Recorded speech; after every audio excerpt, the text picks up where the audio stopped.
Tes. Oke. Coba suara 1, 2, dan 3. Tes mic 1, 2, and 3.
Cobaan suara 1, cobaan suara 2, cobaan suara 3. Assalamualaikum warahmatullahi wabarakatuh dan salam sejahtera.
Wah, bagusnya aplikasi ini.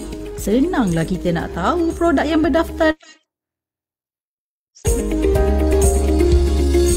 Aplikasi ini boleh didapati secara percuma pada semua telefon mudah alih anda, Google Play Store, Huawei App Gallery. Untuk maklumat lanjut, sila layari www.pharmacy.gov.my. Bagi disediakan bilik mesyuarat.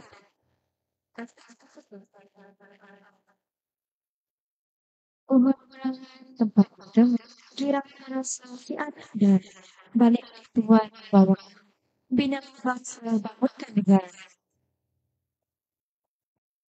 Dengan berakhirnya sesi pornografi itu tadi, maka sempurnalah majlis bicara ini bersama ramai pada hari ini.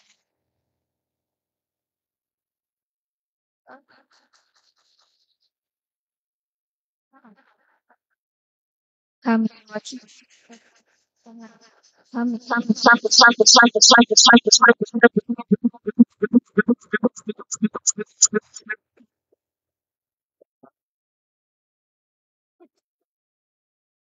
Kami mewakili pihak penganjur Fakulti Farmasi dan Pita UiTM Sawangan Pulau Pinang, kampus Bertang, ingin merakamkan ucapan jutaan terima kasih kepada Penguasa Pengasuh dan semua hadirin yang telah menjayakan program ini.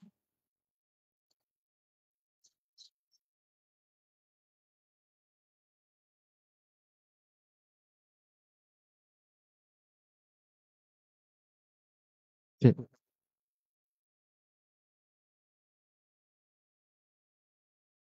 Cik.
perhatian kepada semua hadirin yang berada di Dewan Perpustakaan Tun Abdul Razak UiTM Cawangan Pulau Pinang, kampus Bertam. Majlis kita bicara ilmu bersama alumni dengan topik ubat dan masyarakat, cabaran kesedaran kesihatan di era TikTok dan Google. Akan bermula sebentar lagi. Bagi menghormati majlis, hadirin diingatkan untuk berada dalam keadaan tenang sepanjang majlis ini berlangsung. Mohon kerjasama daripada para hadirin untuk memastikan telefon bimbit anda dimatikan atau berada dalam keadaan mod senyap. Melati kuntum tumbuh melata, sayang merbah di pohon cemara. Assalamualaikum mulanya kata, saya sembah pembuka bicara. Bismillahirrahmanirrahim. Assalamualaikum warahmatullahi wabarakatuh. Salam Malaysia Madani dan salam UiTM di hatiku. Yang berusaha, Puan Nur Hayati Hassan, Timbalan Ketua Pustakawan Perpustakaan Tun Abdul Razak, UiTM Cawangan Pulau Pinang, kampus Bertam. Puan Wan Nurdini Hasno, Puan Ismail, Pensyarah Kanan Fakulti Farmasi, UiTM Cawangan Pulau Pinang, kampus Bertam. Penceramah, Puan Wan Safrana Suha bin Wan Harun, alumni UiTM Cawangan Pulau Pinang, kampus Bertam. Barisan pensyarah, kaki tangan UiTM dan yang dikasihi hadirin hadirat sekalian. Saya, Nisa Batrisha, saya merupakan pengacara majlis program bicara ilmu bersama alumni pada pagi ini. Indah berbalam sib awan petang, berarak di celah pepohon ara. Pemanis kalam selamat datang, awal bismillah pembuka bicara. Bagi memberkati majlis kita pada pagi ini, marilah kita bersama-sama menadah tangan bagi mengaminkan bacaan doa yang dipimpin oleh Saudara Muhammad Hakimi bin Zamre. Dipersilakan.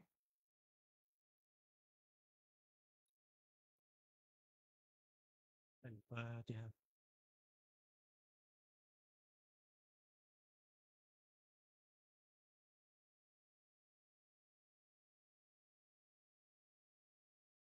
أعوذ بالله السميع العليم من الشيطان الرجيم. بسم الله الرحمن الرحيم. بسم الله الكافي، بسم الله الشافي، بسم الله المعافي، بسم الله الذي لا يضر مع اسمه شيء في الأرض ولا في السماء وهو السميع العليم. اللهم اغفر لنا ذنوبنا ولوالدينا وارحمهم كما ربونا صغارا. Ya Allah, ya Tuhan kami, limpahkanlah rahmat dan rahim-Mu ke atas program Bicara Ilmu bersama alumni ini yang diadakan pada hari ini. Berkatilah majlis ini dari awal hingga akhirnya. Ya Dzal Jalali wal Ikram, kami juga mohon perlindungan daripada-Mu dari segala perkara yang boleh mencacat celakan majlis kami dan daripada segala perkara yang melalaikan kami. Dari perbuatan taat kepadamu jualah kami serah segala urusan kami. ربنا آتنا في الدنيا حسنة وفي الآخرة حسنة وقنا عذاب النار. رب اشرح لي صدري ويسر لي أمري واحلل عقدة من لساني يفقهوا قولي. رب زدنا علما وارزقنا علما. صلى الله على سيدنا محمد وعلى آله وصحبه وسلم.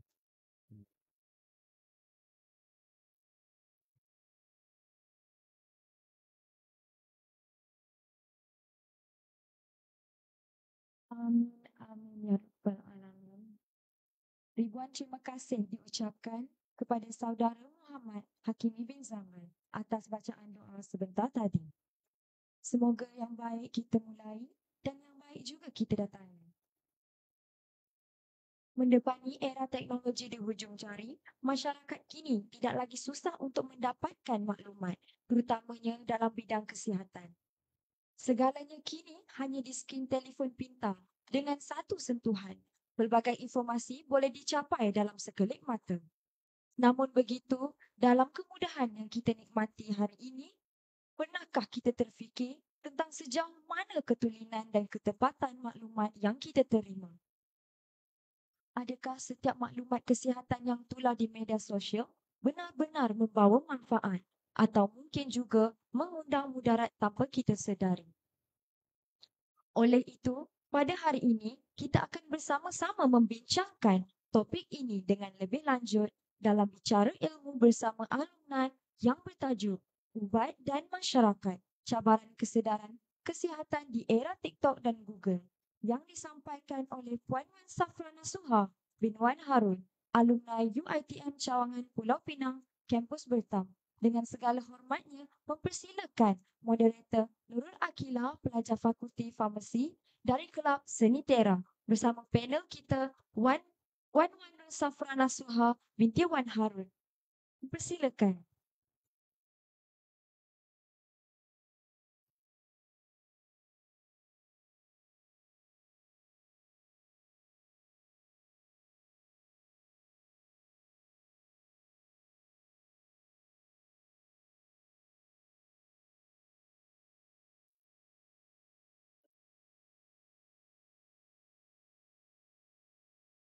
Assalamualaikum. Sebelum itu, saya memperkenalkan diri saya terlebih dahulu.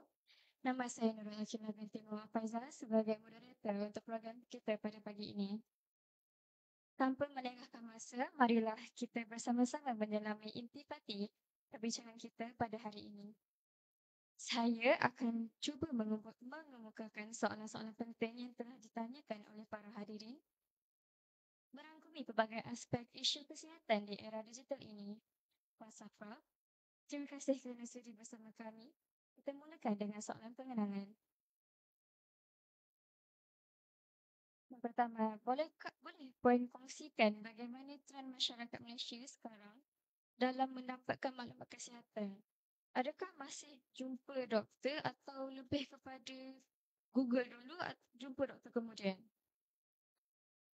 Bismillahirrahmanirrahim. Assalamualaikum warahmatullahi wabarakatuh. Nama saya Wan Safra Nasuha binti Wan Harun. Kita bagi perkenalan sikit lah. Nama saya Wan Safra Nasuha binti Wan Harun. Sekarang sedang bertugas sebagai pegawai farmasi di Hospital Tuanku Fauzia Kangar, Perlis. Saya merupakan alumni Diploma UiTM Bertam, batch yang masuk tahun 2015, 10 tahun yang lalu. Dan setelah habis diploma, menyambung ijazah sarjana muda di UiTM Puncak Alam 2018 sampai 2022. Sekarang bekerja di HTF lah, since PRP sampailah sekarang pegawai kontrak di HTF. Okay. So sebelum saya sambung, saya ucapkan terima kasih kepada semua yang telah hadir dan melapangkan masa pada hari ini dan semua yang telah menjemput saya untuk bicara ni lah, sembang santai kita ni kan. Alright. So topik kita ubat dan masyarakat, cabaran kesedaran kesihatan di era TikTok dan Google. So tadi adik Akilah telah tanya tentang trend masyarakat sekarang. Adakah apabila sakit Google dahulu atau jumpa doktor dahulu? So agak-agak jawapan pada soalan tu, Google dulu ke jumpa doktor dulu? Google kan, sebab trend pesakit di hospital pun semakin meningkat.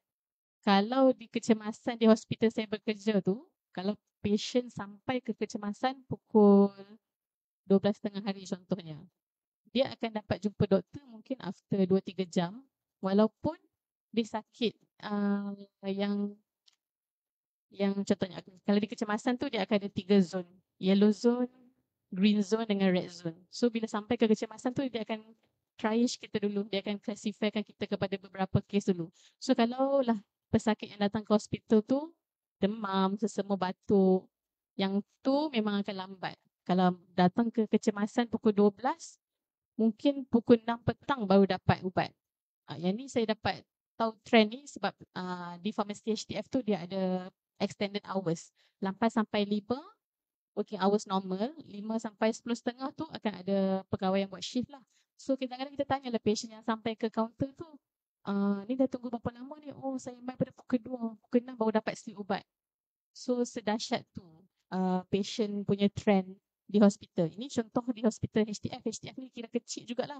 Kalau bandingkan dengan HSB ataupun hospital yang lagi besar lah, Seberang apa semua tu, mungkin masa menunggu tu lebih lama. Jadi logik lah kita katakan, dan masyarakat sekarang kalau sakit tu akan Google dulu penyelesaian, nak dapat ubat apa-apa semua, sebab information pun di hujung jari. Kalau nak bandingkan dulu zaman mungkin adik-adik ni belum lahir ataupun saya pun masih kanak-kanak, masa tu masyarakat kita tak ada akses kepada tu. So the only source yang mereka ada, the only pilihan yang mereka ada ialah berjumpa dengan healthcare professional directly, ke klinik desa, klinik kesihatan. Dan masa tu pula jaringan internet tak meluas. Jadi memang nak tak nak kena jumpa human depan-depan untuk dapatkan bantuan lah. Jadi untuk menjawab soalan tu, tak dinafikan sekarang trend pesakit ataupun masyarakat yang memerlukan bantuan kesihatan tu memang akan meng-Google dahulu. Tapi Google ni pun ada bagusnya juga. Contohnya kalau dia simptom-simptom yang biasa-biasa sahaja, demam, batuk, then dia boleh Google contoh-contoh ubat yang boleh didapati. Especially ubat-ubat OTC, over the counter yang boleh didapati di farmasi kan. So itu akan menjimatkan masa mereka lah. Tak perlulah macam batuk atau demam pergi kecemasan. Sebab banyak juga boleh, mungkin saya tak pasti naik ke tak di social media masing-masing, ada isu berbangkit lah tentang pesakit yang abuse sistem kesihatan kerajaan, especially di kecemasan. Kecemasan tu sepatutnya pesakit yang datang ke situ ialah pesakit kecemasan yang contohnya accident ke, sakit dada ke, yang memang cemas sepatutnya. Tapi yang datang tu kebanyakannya ada yang nak MC, tengok diagnosis, batuk, demam yang boleh diselesaikan oleh ubat-ubat OTC. Lagi-lagi kalau adult. Kalau budak-budak, kita faham lah kanak-kanak tu memang perlu doktor check lah kan. Sebab budak-budak kadang-kadang demam dia tu yang bukan demam biasa. Demam kalau berlanjutan tak diselesaikan dengan betul boleh membawa kepada epilepsi lah dalam kanak-kanak. So kita faham mak-mak risau untuk jumpa doktor semua kan. Lagi satu sebab servis di kerajaan ni percuma lah kan. Tapi bila lah golongan-golongan yang penyakit biasa-biasa, batuk seseman, demam ni abuse kecemasan, dia akan mengganggu waiting time. Golongan yang patutnya ditengok oleh doktor tu cepat, dia akan drag sikit walaupun dia dah ada triage yellow, green zone semua. Sebab doktor di hospital kerajaan pun sangat tak mencukupi. Jadi kita-kita di sini hari ni bolehlah macam sebarkanlah awareness, jangan abuse ED hospital kerajaan sebab dia akan macam mengganggulah proses kerja doktor-doktor dan MA di sana untuk handle kita yang biasa-biasa yang boleh settle OTC ni kan. Okey, itu kebaikan Google dalam menyelesaikan masalah penyakit-penyakit simple-simple semua ni. Tapi buruknya pencarian di TikTok dan Google ni sebab dia bersifat general. Dia tidak personalize kepada diri kita. Kita macam Google je simptom tu yang kita tengah alami tu boleh jadi simptom kepada pelbagai jenis penyakit. Dia akan buat orang-orang yang macam ada masalah anxiety tu macam, aku ada penyakit ni ke? Aku ada penyakit ni ke? Sebab semua tu, diagnosis tu, doktor je boleh buat. Kalau kita Google, kita akan rasa kita ada penyakit-penyakit tu walaupun kita tak ada. Sebab dia terlalu general, dia tak personalize. Sebab dia doktor-doktor ni semua dia pun dah belajar lah cara nak diagnosis tu. Ada flow nak diagnose semua tu. So itulah antara keburukan kalau Google sahaja tanpa bertanya kepada doktor ni kan. Okay. Itu soalan pertama lah. Okay. Dalam slide saya hari ni, kita akan bincang beberapa isu lah. Isu berkaitan ubat yang melibatkan pegawai farmasi lah di kehidupan moden ni. Era TikTok dan Google, the pros and cons.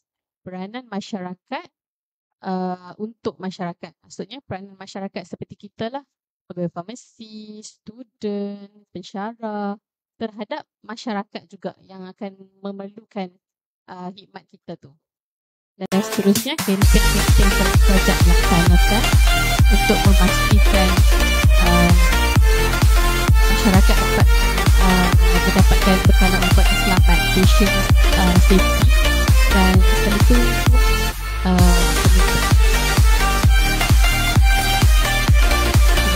sebelum kita teruskan pada isu pertama, kita ada soalan yang seterusnya kita tanya sekarang.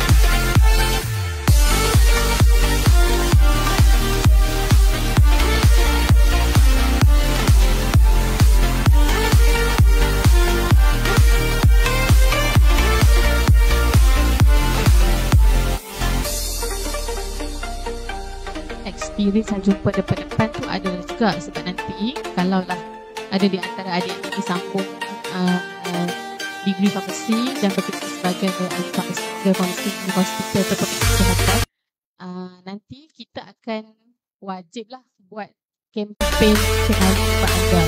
So kempen ubat anda tu kita akan informasi sekolah untuk pameran berkaitan ubat keluar ubat ubat untuk kita terus satu ubat ada batu kita akan jumpa macam itu so dia itu kuat ini sebab dan belum ada TikTok. Kawan saya dia pun ada TikTok, dia yang ada TikTok. Tak tahu tu kita nak besar, gemuk. Betul kan macam ada TikTok. Kita apa? Tengok makan tu.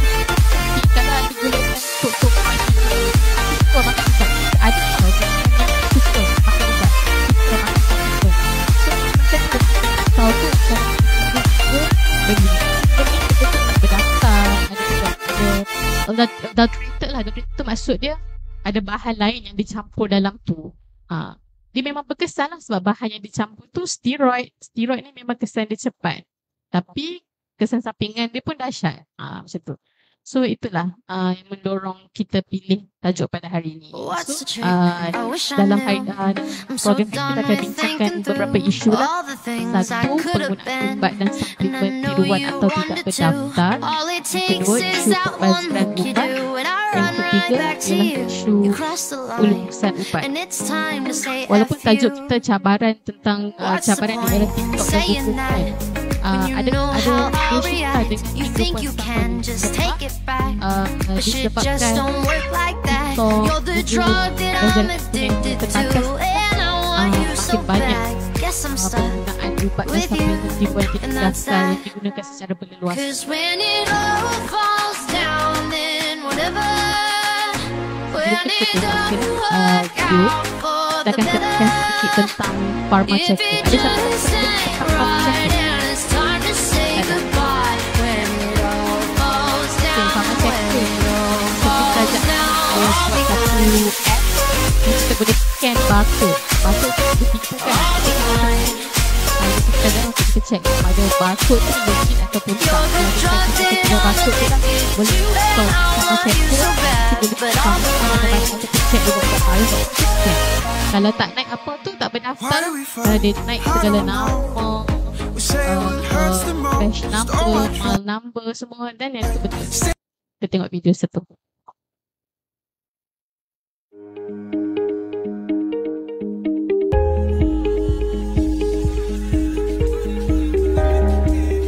Kakak, Mama keluar kejap tau.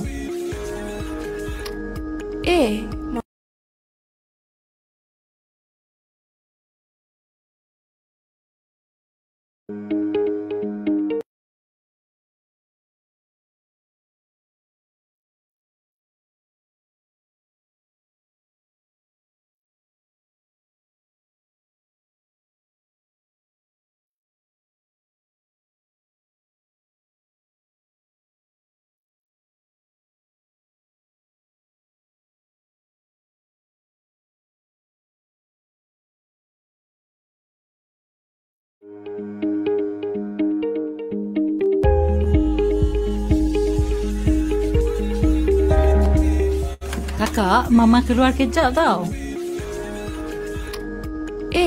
Mama nak ke mana tu? Mama nak pergi.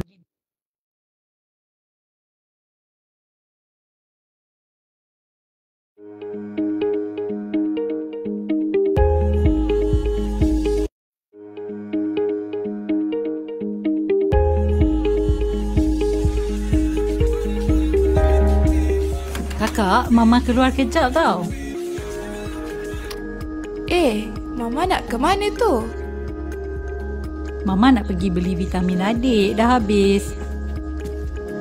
Kalau macam tu, Mama jangan lupa muat turun Pharma Checker. Pharma Checker? Apa tu? Mama boleh semak sama ada produk tu berdaftar atau tidak dengan KKM. Hanya kena scan dulu, baru beli. Oh, baru Mama tahu ada aplikasi ni. Nanti Mama cuba.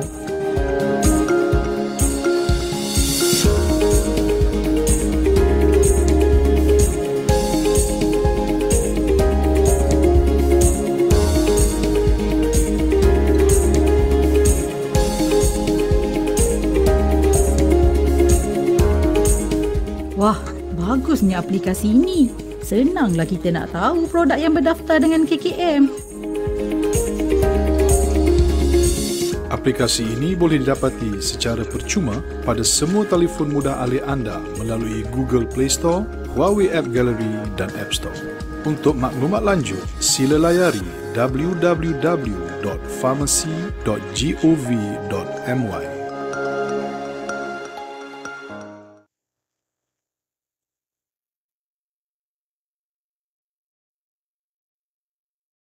Okay, so ialah video introduction tentang pharmaceutical. Ini saya belajar untuk bantu masyarakat dengan pasti ubat berdaftar dan ubat tak berdaftar. Cuma kesedaran dan awareness masyarakat tentang wujudnya pharmaceutical sangat-sangat kurang. Contohnya ada di sini pun banyak yang tak tahu juga pasal pharmaceutical kan. Kami yang tahu ni pun bila dah masuk kerja sebab program kenali ubat anda tu kita memang kena promote yang tu. So inilah antara cabaran-cabaran yang walaupun kita dah ada perkembangan yang pesat TikTok berdikkat secara meluas, tapi info-info yang sepatutnya sampai ke masyarakat tu belum sampai dengan skala yang besar. Masyarakat pun belum sampai, ke student pun belum sampai. So inilah cabarannya yang perlu kita selesaikan. Jadi kerajaan dan bahagian perkhidmatan farmasi pun telah buat banyak inisiatif lah khusus kepada staff untuk enhance skill untuk promote ni lah.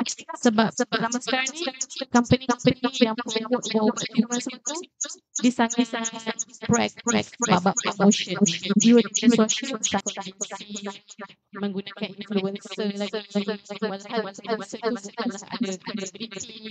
Kalau ada juga influencer yang ada credibility yang mempromote isu berkaitan kesihatan kan, contohnya macam Siti Awal, Dr. Malar semua tu kan. Tapi ada juga macam influencer yang bukan dalam bidang kesihatan tapi mendapat bayaran untuk promote suplemen dan promotion mereka tu mungkin pada makcik-makcik golongan masyarakat yang kurang awareness tentang betul buat mana yang tiru, buat mana yang betul. Kalau macam adik-adik sini kita tak risau, takkan mudah terpedaya dengan video-video promotion buat suplemen. Yang merisaukan tu ialah masyarakat yang golongan age range yang 60-an, even yang 70-an pun dah ada smartphone sekarang kan. So mereka prone menjadi mangsa kepada scam tiruan. Jadi kita lah selaku generasi muda mestilah membantu untuk luaskan lagi pengetahuan masyarakat tentang inisiatif kerajaan tentang masyarakat cek ubat yang betul, ubat yang bukan tiruan. Ini adalah contoh ubat dan suplemen tiruan lah. Dia memang akan tiru sebiji. Boleh tengok pelajaran sekarang tu sangat sikit lah different dia tu. Just difference between box iMob kiri kanan tu ialah placement barcode dia. Satu atas sikit, satu kena gambar mata dia tu. So macam mana kita nak tahu logo yang betul? Kalau kita nak analyse based on physical appearance of the logo macam memang susah. Jadi inilah yang pharmaceutical tu. Pharmaceutical ni lah yang akan bantu kita. So kena tolong promote lah pharmaceutical ni, kena install dekat phone masing-masing. Sebelum beli apa-apa tu kena check dah. Itulah ada soalan. So kita teruskan, saya nak tanya lah. So apa ciri-ciri video kesihatan yang boleh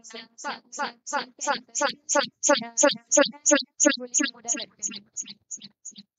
Video kesihatan yang nampak mudaratkan banyak lah. Kalau kita search kan, saya rasa dekat TikTok tu cari yang paling banyak orang search ialah nak kurus lah kot. So banyak sangat video-video TikTok tu yang tunjuk ubat-ubatan nak kurus tu, dia nampak menyakitkan sebab dia akan guna percentage, dia akan main dengan statistik. Tapi mana datang statistik tu, dia akan cakap berapa puluh persen orang, testimoni orang tu. Benda tu pun dah cukup meyakinkan masyarakat. Sebab semua masyarakat yang suka untuk membaca dengan lebih lah. Kita sekarang pun akan percaya testimoni. Kalau beli barang kat Shopee pun kita akan tengok review. Macam tu juga lah pembeli-pembeli ubat-ubat ni. Testimoni tu pun dah cukup meyakinkan dah. Bagi mereka kalau testimoni okey, then okey lah. Dia okey sampailah tak okey. Kalau tak jadi apa, tak apalah. Macam tu. Sebab kebanyakannya yang akan jadi tu bila dah makan lama. Awal-awal tu kita tak nampak kesan. Sebab ubat-ubat suplemen ni dia ada kesan jangka pendek, ada kesan jangka panjang. Yang dah sampai stage jangka panjang tu nantilah baru dia akan kembali ke hospital. Isu-isu penggunaan suplemen di TikTok ni salah satu penyumbang dia ialah bila ada konten-konten yang menakut-nakutkan masyarakat. Contohnya makan ubat kerajaan ni nanti buah pinggang rosak. Pernah dengar orang cakap macam tu?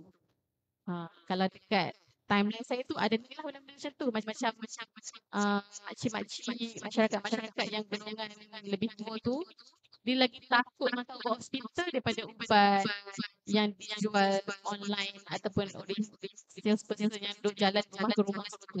Sebabnya klaim yang digunakan ialah ubat yang kami tawarkan ni ialah natural, herbal, 100% natural, herbal. Kalau yang kerajaan tu ubat yang genetically engineered, yang memang chemical. So lama-lama chemical ni akan merosakkan buah pinggang. Orang yang tak sakit buah pinggang pun tiba-tiba ada masalah buah pinggang kalau makan ubat kerajaan. Kalau makan yang ni memang boleh lega. So tanpa berfikir panjang, kalau memang dengar ayat yang manis sales rep ni, dia mestilah akan pilih natural lebih baik. Generally macam tu, natural lebih baik. Tapi adakah natural itu benar-benar natural? Sebab kalau dikaji betul-betul, kita ada badan lah MPRA. Pernah dengar tak MPRA? MPRA tu National Pharmacy Regulatory Agency. Dia akan kajilah ubat-ubat ni, apa yang ada dalam bahan apa yang ada dalam ubat ni. So kat situlah dia akan detect ada tak traces of adulteration. Sebab selalunya ubat-ubat yang buat pesakit rasa lega ni, suplemen yang buat pesakit rasa lega ni akan mengandungi steroid. Contoh-contoh penyakit yang selalunya di-offer ubat tiruan ataupun ubat suplemen adulterated ni adalah penyakit seperti gout, yang melibatkan kesakitan yang dia memang rasa sakit, yang memang nampak gout semua tu dan rasa sakit. So benda ni buat pesakit tak selesa. So mereka ni kebanyakannya macam desperate untuk nak rasa hilang kesakitan tu. So bila dah ada orang jual benda macam tu, dia macam dia macam memang ditunggu-tunggulah benda-benda tu kan. Jadi bila pakcik makan, contoh ni satu kes kat ward bila pakcik dia masuk ke ward, bila kita plug case dia, kita tanya dia semua, pakcik ada makan ubat apa je lagi? Pakcik ada makan suplemen ni sebab bagus untuk gout. Pakcik ada gout ke? Ada. Sejak bila? Baru je setahun 2 tahun ni ada gout. Siapa yang diagnose pakcik? Jumpa doktor dekat klinik biasa je. Lepas tu dia cakap macam ada gout. Tapi pakcik tu tak ada follow up apa-apa pun. Dia just one time doktor cakap macam PRO to rule out macam gout macam tu. And then dia dah tak follow up, dia assume je dia ada gout semua tu. Ini kita bukan nak salahkan general practitioner hospital klinik tau. Sebab GP tu tak diagnose dia pun ada gout. Dia just cakap ni ada simptom gout. Dia dah disuruh, dia pun pergi follow up tapi defaulted lah. Sebab tak maulah. Dekat kerajaan tu susah, lambat. Sebab kalau kat tempat saya flow nak ambil giliran untuk didaftarkan ke klinik apa-apa tu memang kena pergi kecemasan dulu. So kecemasan tadi kan dah 4 jam 5 jam memang dia tak mau tunggulah. So bila dah masuk ward tu lah baru doktor akan tengok. Waktu tu dah teruk lah. Dia cakap makan ubat ni, pakcik makan ubat ni okey. Tapi bila kita search produk leaflet ubat tu dan search dekat MPRA apa semua tu kan, keluarlah yang ubat tu mengandungi traces of dexamethasone, steroid lah. Dia memang akan hilangkanlah kesakitan pakcik gout tu. Sebab itulah dia keep on makan. Tanpa didiagnose dengan betul-betul pun. Padahal kalau nak diagnose gout tu ada banyak kriteria lah. Kena ambil blood semua kan. Dia tak lalui proses tu pun dia dah self-diagnose dan self-medication, self-prescribe lah ubat-ubat gout tu. Hanya sebab claim herbal dan natural dan ubat tu memang menunjukkan kesan yang baik untuk dia. Menunjukkan kesan yang baik itu tak semestinya baik lah kalau tak ada pantauan. Kalau tak ada monitoring blood semua. Sebab kesan-kesan yang hilangkan sakit semua tu memang berpunca disumbangkan oleh efek steroid tadi tu lah. So kena hati-hatilah. Lepas ni kena nasihat lah mak ayah kalau sakit apa tu memang kena ada proper follow up. Tak boleh pergi kecemasan one time atau pergi GP klinik one time and then continue je ubat yang dapat waktu one time tu. Kadang-kadang ubat yang dapat waktu tu untuk resolvekan simptom waktu tu sahaja. Bukannya sekali pergi kecemasan dapat ubat darah tinggi amlodipine ke apa, terus makan sampai kesudah tak pergi check blood semua. Sebab ada certain ubat tu uh, dia akan kacau lah renal profile. Inilah yang disalahgunakan. Macam orang-orang yang jual herbal medication yang tak berdaftar ni akan cakap ubat yang kerajaan bagi tu merosakkan buah pinggang. Sebab memang kalau di Google, dia akan cakap lah ubat-ubat ni merosakkan buah pinggang. Tapi tak, dia jadi macam tu. Sebab kesan sampingan ubat-ubat di hospital ni ada juga yang akan kacau renal profile apa semua tu. Tapi itu semua kita akan pantau sebab tu ada follow up berkala. Doktor akan bagi TCA sebulan, 2 bulan untuk kita pantau. So that kalau dia nampak lah macam renal patient tak okey, dia akan tukar ubat. Ada pemantauan profesional. Lain dengan kalau keep on beli suplemen yang tak ada pantauan. Sebab suplemen yang dia beli sendiri tu, itu je yang ditawarkan kan. Suplemen tu sahaja yang ditawarkan. Kalau di klinik kerajaan, kita akan diberikan consultation, monitoring dan ubat. Berbeza lah. Jadi itulah perbezaannya kalau kita membeli sesuatu directly di TikTok dibandingkan dengan mendapat real human intervention. Okay, so tadi pun ada mention juga pasal influencer dekat TikTok kan. So macam mana kita orang as student kesihatan boleh jadi penyampai maklumat yang betul tanpa tenggelam dalam trend media sosial sekarang? So sebagai student, lagi-lagi student, student sekarang tak sama sangat dengan student zaman dulu. Student sekarang sangat pandai tentang teknologi. Banyak student-student yang jadi content creator juga, which is sangat bagus dan peluang ni lah yang patut dimanfaatkan. So peranan student dalam nak educate masyarakat tu ialah dengan keep yourself updated dengan latest information. Contoh macam tadi. Pharmacy ada wujudkan pharma tracker. So you guys yang sepatutnya membantu promote macam pharma tracker tu. You guys juga patutnya membantu promote program-program kesihatan kerajaan seperti program kenali ubat anda semua tu. So benda-benda ni lah yang boleh menjadi contribution from pihak from student punya level. Selain daripada keep yourself updated, you guys pun boleh jadi macam duta lah kepada family masing-masing ataupun masyarakat di sekeliling masing-masing untuk ceritalah tentang bahayanya kalau directly purchase ubat tanpa tahu kepastian dia berdaftar atau tidak berdaftar. Sebab ubat-ubat tak berdaftar ni sangat banyak di pasaran. Kalau buka YouTube ataupun search artikel, hari tu ada macam 999 atau majalah 3 dia terjun satu kedai ubat ni. Dalam tu banyak sangat ubat tak berdaftar. Tapi penjaga kedai tu pun tak sure. Sebab dia pun terima order tu, dia sign je lah. Dia takkanlah nak check pula satu barcode tu satu-satu kan. Sebab tak ada kesedaran jugalah. Sebab maybe owner kedai tu bukan pharmacist. Dia just buka kedai, ambil lesen siapa-siapa ke tak tahulah. Ni soal integrity pula lah. So nanti kalau masing-masing dah jadi pharmacist ke, sambung jadi pharmacist ataupun orang-orang yang berkaitan dalam bidang kesihatan ni, integrity tu sangat penting lah. Jangan kita macam business oriented dan melupakan matlamat asal kita dalam bidang farmasi ataupun ada healthcare punya bidang lah kan. Sebab dalam sekarang pun even farmasi pun ada isu-isu dia jugalah yang business oriented tanpa macam rasa nak empathize dengan keadaan patient tu, jual je ubat, tapi tak semua macam tu. Kebanyakannya berintegriti lah. So kita kena pastikan integriti tu dipupuk daripada zaman student ni lah. Dengan mengkongsikan benda-benda yang pasti. Tak pasti jangan kongsi.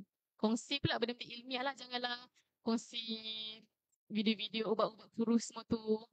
Sebab mesti kalau ubat-ubat kurus yang cepat-cepat ni kan, kalau shortcut ni mestilah ada sesuatu lah yang diletakkan dalam tu yang akan tolong bagi kurus dengan cepat.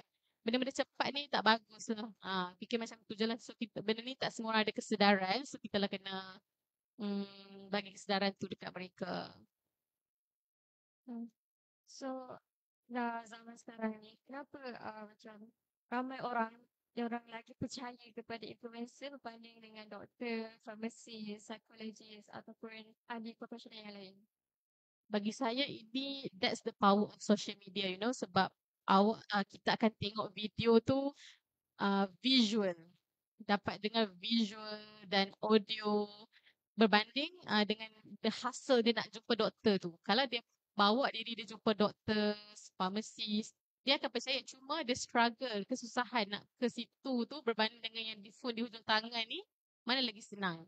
So bagi saya bukannya masyarakat yang memilih untuk menggunakan ubat tidur ni tak percaya kepada doktor sejak asalnya. Mereka ni telah didoktrin, telah dikaburi oleh konten-konten yang tak bertanggungjawab ni lah. So untuk kita nak kawal konten yang tak bertanggungjawab ni tak terkawal lah. So apa yang mampu kita lakukan, kita produce lah konten-konten ilmiah tu dengan lebih banyak. Itu je lah yang from side kita boleh buat kan. Sebab kalau kita nak stop orang from producing konten-konten negatif tu, not within our reach lah. So itulah makcik-makcik dan masyarakat ni semua dia bukan tak percaya kepada doktor. Semua dia tak ada akses yang mudah. Macam di HTF tu kadang-kadang makcik nak ambil ubat tu kena naik bas. Ada lagi kan makcik-makcik umur 60 tahun, 70 tahun naik bas. Kadang-kadang dia sampai kaunter dia cantik, boleh tak cepat sikit. Makcik naik teksi tu tak boleh tunggu lama. Masih ada tau masyarakat macam tu. Zaman-zaman kita study semua ni, waktu saya study pun saya tak encounter lah orang-orang macam ni. Tapi bila masuk hospital setting tu kita nampak macam-macam orang. So kita macam tak ada nak judge kenapalah dia ni guna ubat yang bukan. Sebab ubat tu yang datang kat rumah dia. Salesperson tu yang datang kat rumah dia. So dia ambil apa yang ada depan dia. Dia nak main ke hospital dapat ubat tu susah. So kesianlah kat situ. So kita tak boleh nak kawal bab-bab tu. So apa yang boleh kita lakukan bila dia main ke hospital tu, kita give proper counselling. What the pros and cons of taking ubat-ubat tak berdaftar ni. Masa tu lah kita boleh exert kita punya kita boleh share kita punya ilmu kat dia. Macam di hospital tu kita ada juga home medication review. Pernah dengar tak home medication review? Home medication review ni dia macam gabungan tim lah. Doctors, pharmacist, nurse dan MA mungkin akan pergi ke rumah patient tu. Mereka adalah target-target rumah mereka macam bulan ni pergi rumah patient kat mana. Masa tu lah mereka akan check, makcik ni simpan insulin semua betul ke tak? Makcik ni makan ubat tiruan ke tak? Masa ni lah makcik tu akan share, ubat ni saya tengok kat TikTok, kat Facebook, okey ke? Tengok orang kata okey. See the testimoni tu yang meyakinkan mereka untuk mencuba. Itulah yang bahaya tu. Sebab itulah kena ada keraplah program-program macam ni. Yang memang kerap dah dibuat. Cuma di peringkat hospital lah, di peringkat uni saya tak pasti. Macam dulu ada jugalah yang home medication review ni, sekarang saya tak pasti. Tapi itulah antara usaha yang dilakukan untuk tak boleh nak bantras sangat isu ni. Kita just boleh mengurangkan intensiti keburukan yang dibawa oleh TikTok dan video-video TikTok yang berkaitan ubat tak berdaftar ni lah. Okay. So umumnya kalau kita sekarang kita tahu macam banyak isu yang dorang self-diagnose and self-prescribe dalam masyarakat. So macam mana kita nak tangani benda tu? Self-diagnose, self-prescribe. Selalunya yang self-diagnose and self-prescribe ni golongan yang pertengahan lah bagi saya. Sebab kalau yang muda-muda, dia awareness tu tinggi sikit. So dia memang akan pergi tanya ke pharmacy directly, pharmacy retail ataupun call hospital. Even hospital pun ada dapat call juga pada patient. Tanya pasal ubat-ubat ni semua kita jawab je. Kita ada drug info apa semua kan. So golongan yang selalu self-medication ni yang tak reti nak membezakan kesahihan sangat lah. So macam nak confirm benda tu sahih, kena do more research. Tengok benda yang di-share tu, ada tak any research from reliable sources yang mention pasal benda yang di-share tu. Contohnya di website dalam CPG ke contohnya kan, ataupun di website malaysianpharmacy.gov.my semua tu, ada tak isu-isu tu, ada tak perkara yang dipromote itu dimention dalam research ataupun database yang berkaitan. Kalau ada, then benda tu reliable lah. Kalau tak ada tu benda tu questionable. Dan bila dah benda tu questionable, patutnya bawa ke peringkat yang ke kepakaran yang lebih lah. Boleh berjumpa dengan farmasis di retail, di hospital mungkin susah. Mungkin boleh jumpa farmasis di retail ataupun di GP lah. So back to the uh, slogan lah, tak pasti jangan kongsi. Dan tak pasti jangan cuba jugalah untuk diri sendiri. Sebelum kongsi tu jangan cuba dulu. Memang kena seek help from professionals dan jangan kongsi.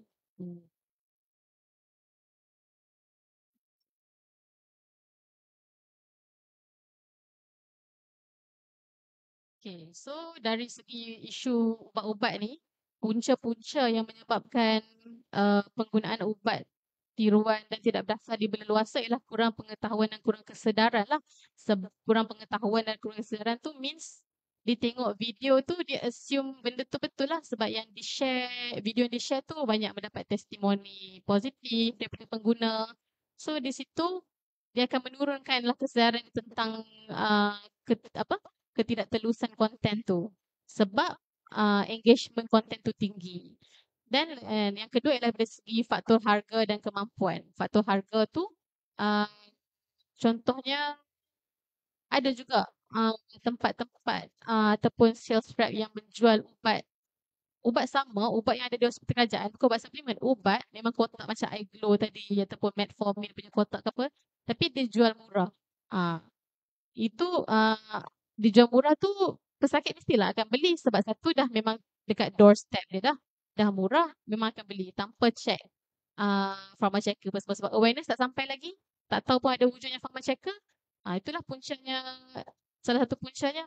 Dan kemampuan dari segi financial dan kemampuan untuk pergi ke hospital. Macam saya cakap tadi, ada makcik yang kena naik bas semua. Itulah punca-puncanya. Kurang kemampuan logistik dan kurang kemampuan dari segi financial. And then pengaruh media sosial dan pemasaran tidak terkawal, harapan terhadap keberkesanan cepat. Yalah, klaim-klaim ubat-ubat yang di TikTok ni memang cepat. Artis-artis pula memang tunjuk gambar before, after. Padahal dia buat bariatrik. Contoh kan. Okay, and then sukan, pengaruh rakan dan keluarga. Still, ni falls under the testimoni lah. Pengaruh rakan dan keluarga. Rakan dan keluarga baca testimoni yang meyakinkan, terus promote, dan benda tu akan berterusan lah. And then sukar akses kepada khidmat kesihatan dan sikap tidak ambil berat tentang status pendaftaran. Mungkin bukan tidak ambil berat lah, dia macam kurang awareness. So ni antara punca lah.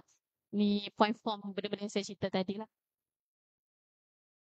So cara mengatasi lah pendidikan dan memberikan pendidikan kesedaran lah dengan membuat program-program macam ni ataupun program kenali ubat anda tu. Mungkin pihak universiti diploma farmasi pun boleh buat program jemput farmasis, buat program dengan masyarakat ke. Dan peranan ahli farmasi dan profesional kesihatan. Bila pesakit datang ke hospital, kena beri kaunseling lah, tak boleh dah dispense ubat saja. So kita kena take the time juga, walaupun kerajaan tu time is the restriction, still kena ada one-to-one session juga lah dengan patient. Waktu dispense tu kena bagi kaunseling, suruh patient comply dengan ubat dan jangan makan ubat suplemen selain yang doktor bagi, kecuali dah bincang dengan doktor. Doktor bukan tak bagi makan ubat. Selalunya kalau contoh ada klinik MTech ke apa, kita akan pesan kat patient tu kan nak makan apa-apa, bawa tunjuk kat doktor dulu. And then ada je yang doktor bagi makan kalau benda tu memang tak ada masalah apa. Asalkan seek professional help dulu, baru start benda-benda macam tu. Sebab you dah ada macam-macam penyakit, comorbidities kan. So agak risky lah kalau nak makan sembarangan ubat tanpa consult dengan doktor tu. Okay, and then penguatkuasaan dan kawalan pasaran ni not within our reach lah. Ni tugas-tugas enforcement lah, which mereka dah enforce, dan gerakan mereka tu semakin aktif lah. Saya tengok dengan konten-konten di Instagram juga, macam untuk tunjuk yang enforcement farmasi ni sedang giat menjalankan aktiviti enforcement, terutama yang di Lebah Kelang sana lah. And then penglibatan media sosial dan influencer. Ni semakin ada lah, macam dulu kurang. Sekarang banyak dah kita tengok farmasis-farmasis yang menjadi content creator dan spread awareness, which is good lah. Dulu kurang, sekarang dah banyak. Cuma still content negatif tu pun banyak juga. So kena up lagi lah our game untuk combat the negative contents.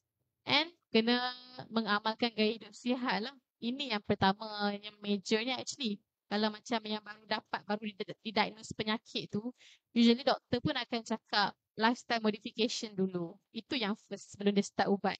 Saya nak tengok adakah kita dapat penyakit tu memang sebab genetically dapat ke ataupun sebab lifestyle. So ni yang patutnya kita amalkan dulu. Promote kepada kawan-kawan semua untuk amalkan gaya hidup sihat. Buatlah brisk walk macam ini pagi-pagi, pergi hiking ke. Amalkan gaya hidup sihat dahulu. Barulah try ubat-ubat. Barulah macam try another option. Start ubat di hospital ke apa kan. Okay, so ni ialah yang hasil pharma checker tadi lah. Pharma checker tu dia hanya akan detect ubat berdaftar yang ada logo hologram Pharmatech ni sahaja. Kalau ubat tu tak ada logo Pharmatech ni, maksudnya tak berdaftar lah. So ada kriteria dia lah dekat Pharmatech ni. Satu, dia ada image hologram yang gambar bunga raya tu. And then ada QR code. Lepas tu ada gradient warna dekat tulisan KKM tu. Ada number pin hologram dan ada warna orange dekat bawah KKM tu. Tu antara ciri-ciri logo Pharmatech yang ori lah untuk kita check ubat tu berdaftar ke tak. Ini yang akan didetect oleh apps Pharma Checker tu. Okay. Ni pun penting juga sebelum nak beli ubat tu kena make sure ubat tu ada mal number lah. Kalau tak ada mal number, maksud dia tak berdaftar. Kalau tak berdaftar tu tak semestinya semua tu tak boleh makan. Contohnya ada ubat tu dia okey di US semua tu tapi tak berdaftar di Malaysia. Maybe tak berdaftar tu sebab dia pun tak ada buat kajian based on orang-orang kat Malaysia lah. Kajian ubat tu dibuat berdasarkan orang kat sana. Tapi ada je di hospital setting pun kita ada guna ubat tak berdaftar. Tapi dengan kelulusan KPK, Ketua Pengarah Bahagian yang paling atas. Itu pun setelah dah buat beberapa paperwork lah kita akan buat macam justification. Kenapa nak guna ubat ni? Kenapa tak guna ubat sedia ada? Tapi daripada kita ni tak boleh simply gunalah. No? Okay, so ni apps tu nanti boleh balik try install. Try lah scan ubat-ubat kat rumah ataupun bila pergi farmasi ke boleh try. Alright, itu dari segi ubat. Dari segi dietary supplements. So ni antara, nanti boleh search sendiri juga, boleh pergi ke website. Program Perkhidmatan Farmasi ni, dia ada list tau produk-produk yang dikesan mengandungi bahan terlarang. Bahan terlarang ni apa? Bahan terlarang ni adalah aktif ingredient yang sepatutnya menjadi ubat. Dia dikira bahan terlarang tu sebab dia digunakan secara salah lah. Dia masukkan dalam suplemen. Dia tu lah ubat yang patut treat penyakit kronik. Tapi dia dimasukkan dalam suplemen untuk kita gunakan indication sebaliknya. Nak kurus lah apa. Contoh, ubat dexamethasone ni. Selalu ni lah ubat-ubat yang hilangkan kesakitan pesakit, gout, arthritis, rheumatoid arthritis tu kan. Patient-patient ni dia akan sakit yang sangat teruk. So, banyaklah suplemen yang menawarkan penyelesaian sementara dan cepat ni. Bila check, ada kandungan steroid. So, kesan jangka pendek, tingkatkan gula dalam darah, jadi moon face kan steroid. Tapi long term dia memang teruk lah. Boleh jadi osteoporosis semua. So inilah bahayanya makan suplemen yang tak berdaftar tu sebab dia bukannya ada herbal ingredient semata-mata. Dia ada bahan aktif ubat. Okay, next contoh lagi. Pil kurus lah yang ada kandungan sibutramine. Sibutramine ni side effect dia kacau jantung tu. Memang ada case yang shocking death, kematian mengejut makan sibutramine ni. Sebab efek dia tu dia akan buat palpitation tau. Jantung tu akan bekerja dengan lebih keras. Selain memberi side effect kurus tu. Kesan jangka panjang dia tu ketagihan, insomnia. Yang paling teruk tu mati mengejut tu lah. Ini antara adulterated ingredients yang dimasukkan dalam ubat kurus yang jual di pasaran tu lah. Okay, so risiko kalau beli ubat di laman sosial. Kalau ubat di laman sosial, sekarang farmasi-farmasi pun ada laman sosial sendiri. Shopee tu saya kira laman sosial juga lah walaupun dia shopping ni platform kan. Ada juga farmasi yang jual di Shopee apa semua tu. Tapi kita kena pastikan betul-betul akaun tu akaun farmasi lah, bukan akaun personal yang jual ubat. Kalau akaun farmasi tu tak apalah.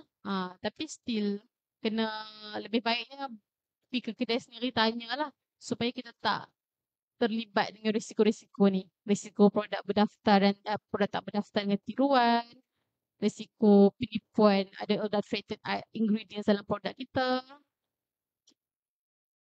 Okay. So, inilah nak cakap comparison kan. Pharmacist dengan doktor versus social media. Kalau you dapat ubat directly from pharmacist di hospital setting ataupun di pharmacy retail, GP, dia akan dispense medication dan consultation.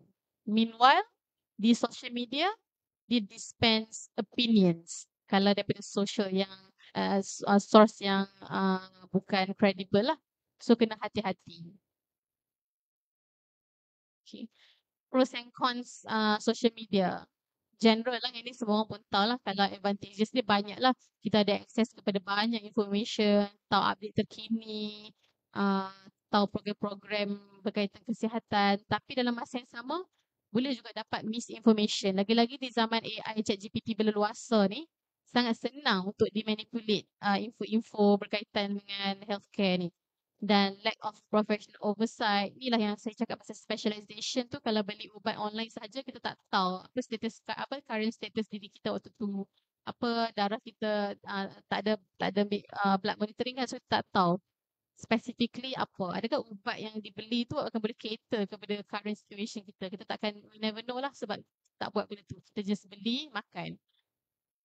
Overgeneralization lah, dia general. Dia just supplement general, tak selesai ke masalah spesifik kita tu. And then fear of anxiety. Inilah kalau Google berlebihan, kita tak ada pun penyakit tu. Tapi kita rasa kita ada sebab kita ada simptomnya. Padahal simptom tu banyak lagi penyakit lain yang ada simptom-simptom tu. So sepatutnya kena pergi jumpa doktor instead of doktor di Google. Okay. So dari segi pelaporan, ini adalah dua website yang adik-adik semua boleh laporkan juga. Sebab nak buat pelaporan ni, siapa-siapa pun boleh buat. Kalau jumpa ubat-ubat tak berdaftar ataupun nampak aktiviti penjualan ubat-ubat yang kita rasa macam suspiciousnya penjualan ni. So boleh tolong report. Kalau berkaitan dengan produk, suplemen, semua boleh report dekat MPRA itulah, National Pharmaceutical Regulatory Agency. Kalau berkaitan dengan penjualan, aktiviti penjualan tu, boleh buat dekat CISPA tu. Okay. Okay. Next issue ialah pembaziran ubat. Pembaziran ubat ni, isu yang terpencil lah bagi saya. Orang yang tahu pasal pembaziran ubat ni adalah orang yang bekerja di hospital setting ataupun di kesihatan di setting sahaja. Sebab di peringkat universiti ataupun di peringkat GP apa semua tu kita tak nampak sangat. Sebab ubat dekat GP mahal. Patient kalau beli memang makan. Kalau ubat dekat kerajaan ni free. Dia masuk, dia just beratur ambil nombor dapat ubat free. Tapi bila ambil tapi tak makan. Tapi tidak boleh ambil. Yang ni mungkin isu satu, takut doktor kata dia tak makan ubat. Bila dia tiap bulan nampak dekat slip dia. Tiap bulan ada my appointment. Satu lagi, ambil banyak tiap bulan tapi tak makan sebab dia ingat memang wajib ambil. Tak boleh tak ambil. So inilah yang mesti lagi patient ramai tak tahu lah. So, sekarang kalau kami dispense kat kaunter kat hospital tu, kita akan cakap lah, ubat ni ada lagi ke? Ubat ni ada lagi ke? Awal-awal dia pun takut-takut lah nak cakap ada lagi sebab kantor lah tak makan ubat. Tapi kita akan explain. Pakcik kena bagi tahu. Kalau ada lagi, kita tak bagi sebab kalau ubat dia dah balik ke rumah pakcik mai return. Yang return tu bukan kita guna balik. Sebab patient ingat tak apalah kita ambil dulu. Nanti kalau banyak sangat nanti kami hantarlah balik. Konsep dia bukan macam tu. So nanti tolong educate lah orang-orang di sekeliling anda tentang kalau ubat dari kerajaan ni, kalau ambil tu, kalau return ke farmasi, farmasi takkan guna balik. Itu pembaziran lah. Kadang-kadang dapat satu plastik insulin, satu plastik ubat, kasih trial, kasih carbonate, apa semua ubat-ubat yang dia jarang makan. Selalu ubat yang patient compliant ni ubat cair darah, ubat darah tinggi, ubat kolesterol. Kalau ubat macam kasih carbonate, kasih trial vitamin D tu, banyaklah dia akan hantar balik. Pembaziran ubat ni kalau pesakit tu pulang ubat sebab pesakit yang makan tu dah meninggal, itu lain case, itu not within our control. So kalau pesakit patient tu mai hantar ubat, oh pesakit dia dah meninggal, tak apalah, yang tu kita tak boleh buat apa. Lagi satu, kalau pesakit tu doktor tukar ubat dia, oh kita dah bagi supply 2 bulan tapi tiba-tiba pakcik sakit, pakcik pergi ke hospital, doktor tukar ubat. So tadi yang 2 bulan tu dia tak ada makan pun. Jadi pun tak boleh buat apa-apa jugalah, sebab memang kita tak boleh predict bila dia nak masuk hospital, bila dia nak warded kan. So apa yang kita boleh prevent tu ialah bila pesakit mai ke kaunter every month tu, kita kena tanya dulu baki ubat. Bukan nak berkira dengan ubat tu, tapi sebab sedih tengok ubat-ubat dia return banyak tu, memang kita akan lupus saja. No? So ini isu-isu terpencil yang patutnya diwar-warkan lagi lah di TikTok dan Google. Bukan nak war-warkan bukan nak war-warkan tu nak tunjuk, oh teruknya masyarakat kita ni bazir ubat kan, kita nak war-warkan kan supaya dia tahu. So kebanyakannya tu bukannya nak bazirkan ubat sangat, dia pun tak tahu. Kata kalau ubat ada lagi tak payah ambil. So ubat pula kalau nak dispose, tak boleh buang atau sampah je lah, sebab dia mengandungi active ingredient yang boleh menyebabkan pollution daripada segenap segi lah. So ni antara contoh easy guide for medicine disposal. Kita tengok video lah.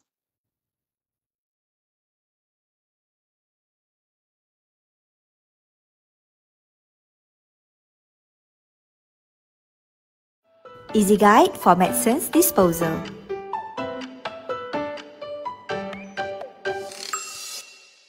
Check the medicines in storage. Sort the usable medicines from the damaged or expired ones. You don't need to sort the medicines by type or take them out of their original packaging. Remove any personal information and destroy the hologram security label on the packaging of the medicines to be disposed of. Damaged, expired or unused medicines that need to be disposed of should be packaged in a suitable packaging such as a used envelope.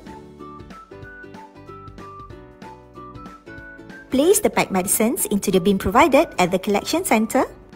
The public can find the nearest collection centre by visiting the MediSafe website.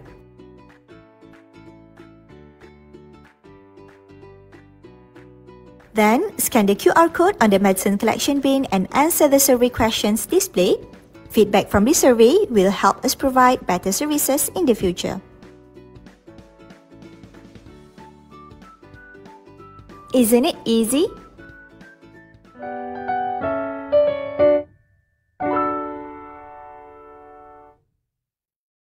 Ni pun antara inisiatif lah yang diwujudkan My Medicine. Pernah dengar tak My Medicine?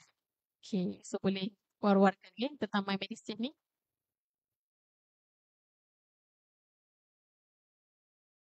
Okay, so ada beberapa langkah lah macam yang dah diterangkan dalam video tu. Nak bungkus ubat tu, nak lupus ubat tu tak boleh buang je, kena bungkus, kena potong-potong hologram tu semua. Penting tau potong hologram tu, sebab pernah ada kes disalahguna lah. Kita buang kotak-kotak yang ada hologram tu, and then ada orang tak bertanggungjawab ambil guna semula dan jual ubat yang banyaklah kes ada jual ubat sendiri guna kotak tu. So kita tak mau jadi isu-isu black market macam tu. Memang kena potong hologram tu sebelum dispose kotak. Okay.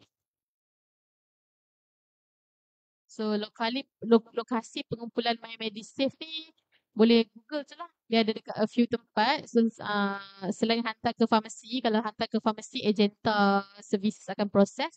Kalau tak mau hantar ke farmasi, boleh dispose melalui program My MediSafe ni lah.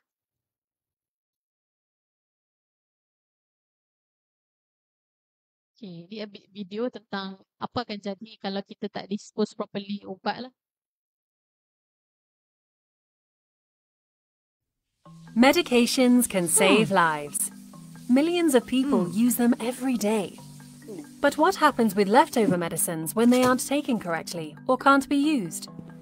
Medications contain ingredients that can remain active long after disposal.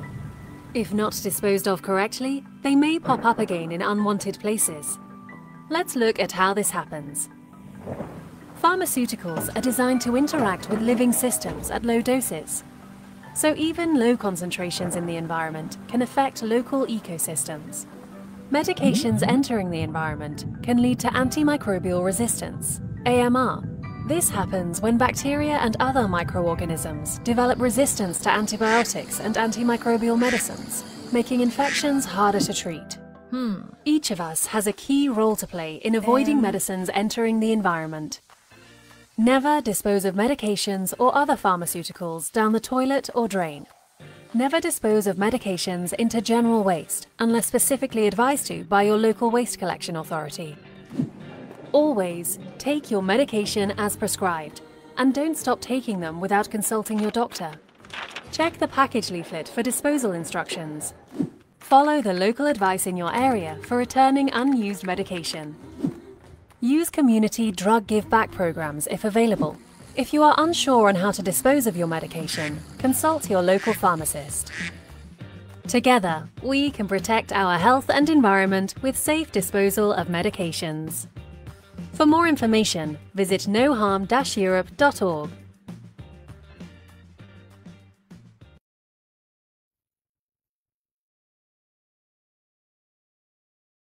Antara artikel lah yang mention isu ni, mesti berlaku lagi sampai sekarang. Artikel ni tahun 2024 sampai sekarang masih berlaku lah. Sebenarnya pembaziran ubat ni berlaku since 2017-11 tu pun masih tak resolve sampai sekarang lah. Ni antara yang saya kata tadi faktor kenapa berlaku pembaziran ubat tu. Disebabkan sebab pertukaran regimen ubat, pesakit meninggal, pesakit tak mengambil ubat ikut saranan. So last ubat tu jadi build up di rumah, dia bawa satu plastik mari return ke farmasi. Pembaziran pun berlaku. Okay, so untuk settlekan masalah-masalah tiga benda tadi, penggunaan ubat tak berdaftar dan tiruan, pembaziran ubat dan pelupusan ubat, kita ada kempen kenali ubat anda lah. So nanti boleh follow Instagram kenali ubat anda, nanti dapatkan update. Instagram ni kuat aktif, dia banyak update lah inisiatif-inisiatif yang mereka lakukan untuk sebarkan lagi ilmu berkaitan ubat-ubat yang betul. Selain itu, kerajaan juga ada buat kempen tolak ubat tidak sah, Tobats. Ini pun ada social media dia, nanti boleh check out social media mereka. Inilah program yang mereka enhance lah knowledge berkaitan dengan pharmaceutical untuk tolak ubat tidak berdaftar lah, untuk pastikan masyarakat tahu nak bezakan ubat sah dengan ubat tak sah, berdaftar dengan tak berdaftar. Last sekali tadi yang saya tunjuk tu MyMedisave lah. Ini tiga ni antara kempen yang ada lah untuk selesaikan masalah kita tadi. So itu saja pada saya. Kila ada nak bagi soalan apa lagi ke? Lagi satu lah sebelum kita tamatkan bagi kita. So, macam mana nak faham between ubat, suplemen, jamu and homeopathy? So, mana satu yang evidence based?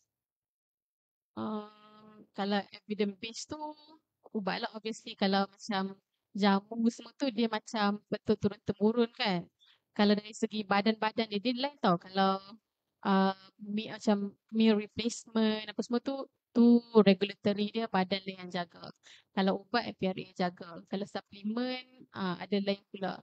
So kalau nak tahu evidence based tu, of course lah evidence based tu ubat-ubat yang di-provide di hospital. Kalau dari segi suplemen tu pula, suplemen yang berdaftar tu kira evidence based lah tu. Kalau apa-apa yang dah berdaftar tu maksudnya MPRA dah kaji dah, ada evidence based. Dan sebab tu dah dia berdaftar. Kalau ubat-ubat yang pucuk kayu apa semua tu dia ada research tapi maybe tak detail sangat, yang MPRA tak cover lah. Kalau dari segi yang ubat herbal yang freshly secure tu kan. Okay, so last sekali, so apa pesanan puan kepada student and staff tentang bagaimana menjadi pengguna maklumat kesihatan yang bijak? Pesanan terakhir kepada semua dan diri saya sendiri, kita kena pastikan kita bertanggungjawab bila berkongsi apa-apa di media sosial. Memanglah media sosial tu kita punya, tapi audience yang tengok tu kita ada saham lah daripada action yang mereka buat. If mereka buat tu berdasarkan information yang kita share. So kita kena jadi pengguna social media yang bertanggungjawab, tak pasti, jangan kongsi, share benda-benda yang ada credibility, bukan benda-benda yang just viral semata-mata lah. If benda tu viral, you have to check lah, adakah source tu trusted ataupun dia ialah famous berdasarkan testimoni pelanggan semata-mata, dan pastikan always keep yourself updated lah dengan isu semasa dan current health update, KKM update, pharmacy update. Barulah student-student ni boleh educate lebih ramai orang. So kita kena masing-masing lah, pharmacy buat peranan di hospital, student buat level student, lecturer level lecturer, semua ada peranan masing-masing untuk pastikan isu ubat dan masyarakat ni uh, boleh diselesaikan lah, isu-isu tadi tu boleh diselesaikan atau boleh dikurangkan lah from time to time, dan dan masyarakat pun awareness pun dapat ditingkatkan. Okay, so terima kasih Puan atas penyampaian dan pengurusan ilmu yang sangat bermanfaat dan membuka minda itu tadi. Seterusnya saya serah semula kepada pengurusi majlis.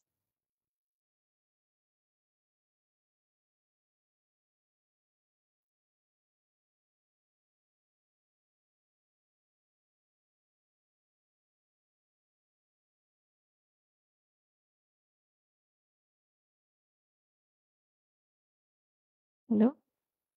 Okay, itu je daripada saya. Kalau ada apa-apa soalan, boleh tanyalah sekarang.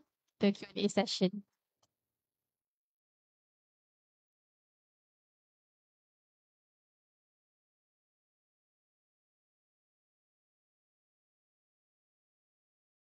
Ada.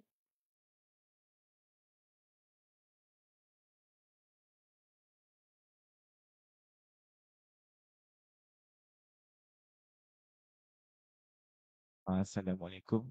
Saya nak tanya, sebagai pelajar program farmasi, kalau kami nak sumbangkan untuk beri awareness tentang ubat-ubat ni kat media sosial, apa aspek yang kami boleh sumbangkan? Sebab sebagai pelajar, dari aspek pengetahuan dan pemikiran klinikal, kita orang tak cukup terlatih macam farmasi yang sah dan berdaftar. Jadi, apa aspek yang boleh kami sumbangkan untuk sebarkan awareness tersebut? So, kalau nak sebarkan from student kan, student punya POV, apa yang student boleh lakukan ialah bantu healthcare professionals. Yang tadi adik tu kata student lelaki tak ada credibility yang macam pharmacist, dia student pharmacist kan contohnya kan. So dia boleh tolong promote konten-konten yang dibuat oleh KKM lah. KKM sekarang dah macam dulu, perbezaan farmasi dulu sekarang, walaupun saya jadi farmasi tu sekarang lah kan, tapi berbincang dengan sini-sini, dia cakap cabaran menjadi farmasis dulu dengan sekarang sangat berbeza lah. Job scope pun berbeza. So, sekarang ni nak jadi farmasis bukannya kena tahu pasal ubat semata-mata, kena tahu cara nak engage dengan audience, kena tahu buat konten, apa semua untuk promote info-info berkaitan ubat-ubat, info yang betul berkaitan ubat-ubat kan. So, from POV student, apa yang student boleh lakukan ialah share. Keep on sharing benda-benda yang dibuat oleh inisiatif-inisiatif kerajaan tu lah. Contohnya tadi, Pharmachecker tu tak ramai tahu lagi kan. So student lah kena bantu promote dekat kawan-kawan fakulti farmasi, kawan-kawan fakulti lain. Sebab ubat ni bukannya fakulti farmasi saja yang terlibat. Fakulti lain pun ada ahli keluarga yang menggunakan ubat yang dah terbeli, ubat yang tak berdaftar. So student kena tolong enforce lagi benda-benda yang dilakukan oleh healthcare professionals ni. Menjawab ke soalan?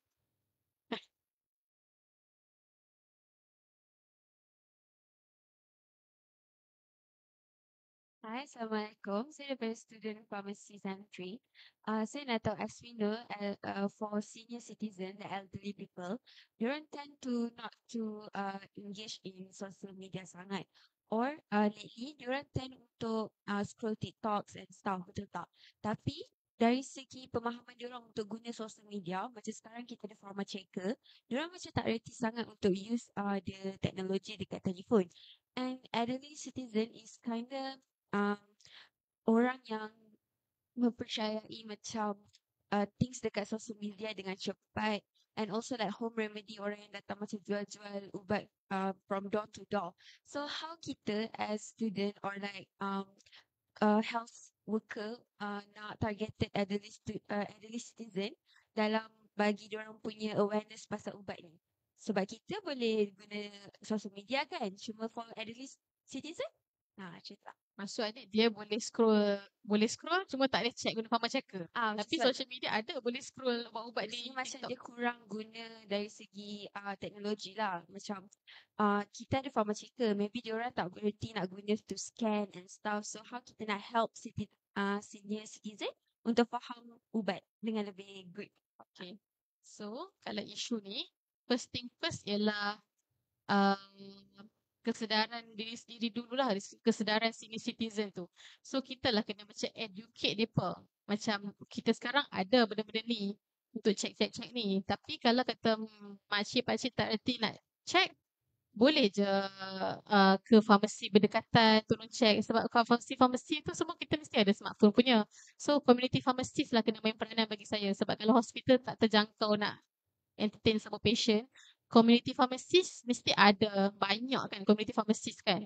So senior citizen ni kena tahu dululah yang mereka ni ada support system yang bagus. Pharmacist di community ni, di retail ni boleh tolong mereka check semua tu. So let's say mereka ada je social media untuk scroll tapi tak tahu.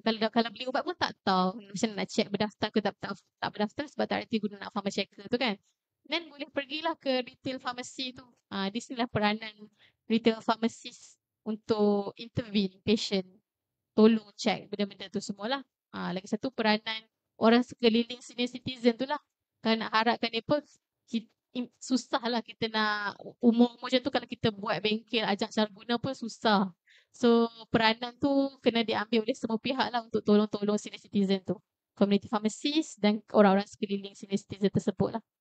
Menjawab ke? Ada soalan lagi?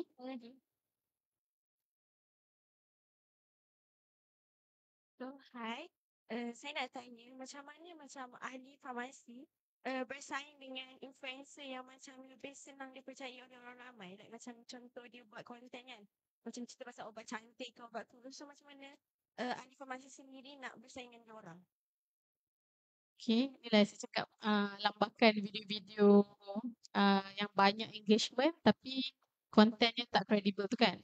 So kalau nak bersaing tu, apa yang saya tengok dan boleh dilakukan oleh ahli farmasi untuk bersaing dengan video tersebut ialah kita nak prevent tu susah. So what we can do is we can react to the video lah. Apa video yang muncul, kita intervene, kita argue balik scientifically, kita argue balik dengan jawapannya betul. Keluar lagi video yang tak betul, kita argue lagi. Sebab itulah pharmacist pun kena keep themselves updated. Kena ada media sosial untuk tengok benda-benda apa yang keluar tu. Macam tu je lah nak ni. Sebab kita nak stop bad content from coming memang impossible. So apa yang kita mampu boleh buat ialah macam masalah tu dah keluar kan, kita mampu selesaikan je lah. Kalau nak prevent tu impossible lah. Macam tu je lah cara nak prevent tu, untuk respon dengan jawapan yang betul. Betulkan yang salah dan biasakan yang betul. Ada lagi soalan?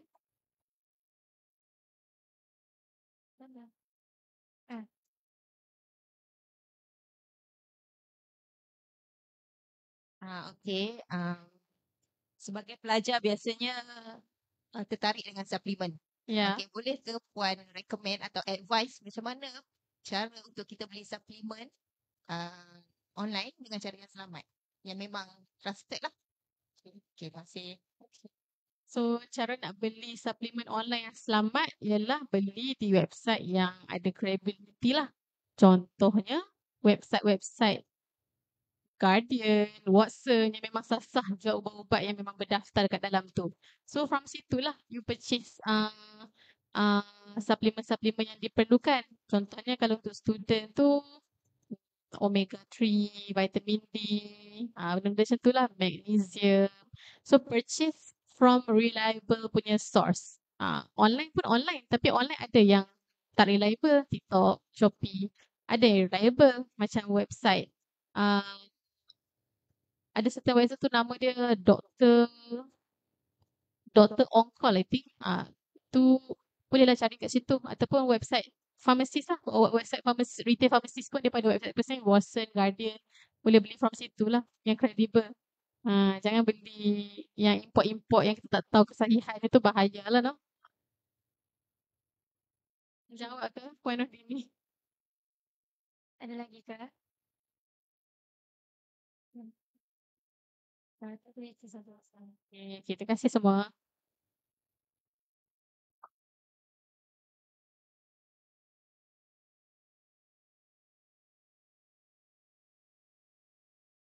Seterusnya merupakan sesi fotografi. Para hadirin diminta untuk berdiri dan rapat ke tengah. Terima kasih atas kerjasama anda.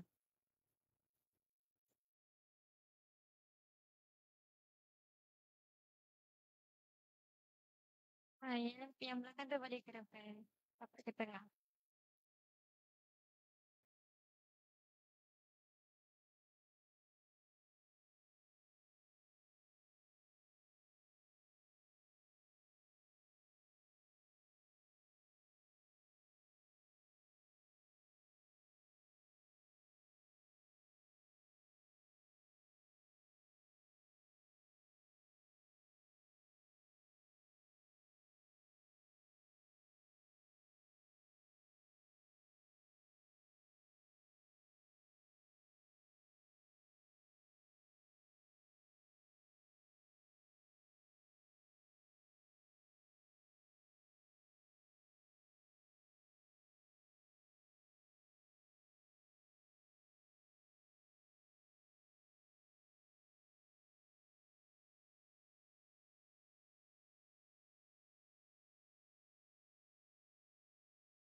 Minta semua yang hadir scan QR kehadiran dan boleh ambil minum pagi yang disediakan sebelah meja rujukan. Email pun disediakan. Untuk AJK dan penceramah, minum pagi disediakan di bilik mesyuarat. Pohon berangan tempat bertemu, girangnya rasa si anak dara. Baliklah Tuhan membawa ilmu, binalah bangsa, bangunkan negara. Dengan berakhirnya sesi fotografi itu tadi, maka sempurnalah sudah majlis bicara ilmu bersama alumni pada hari ini. Kami mewakili pihak penganjur, Fakulti Farmasi dan Perpustakaan Tun Abdul Razak UiTM Cawangan Pulau Pinang, kampus Bertam ingin merakamkan ucapan jutaan terima kasih kepada Puan Wan Safran Nasuha dan semua hadirin yang telah menjayakan program ini. Sesungguhnya, pembudayaan ilmu adalah kunci membentuk adiwangsa. Sekiranya terdapat sebarang kekurangan dan kesilapan sepanjang majlis, kami menyusun 10 jari memohon ampun dan maaf. Saya akhiri dengan lafaz yang mulia. Wabillahi taufiq wa hidayah. Assalamualaikum warahmatullahi wabarakatuh. Selamat bersurai. Terima kasih.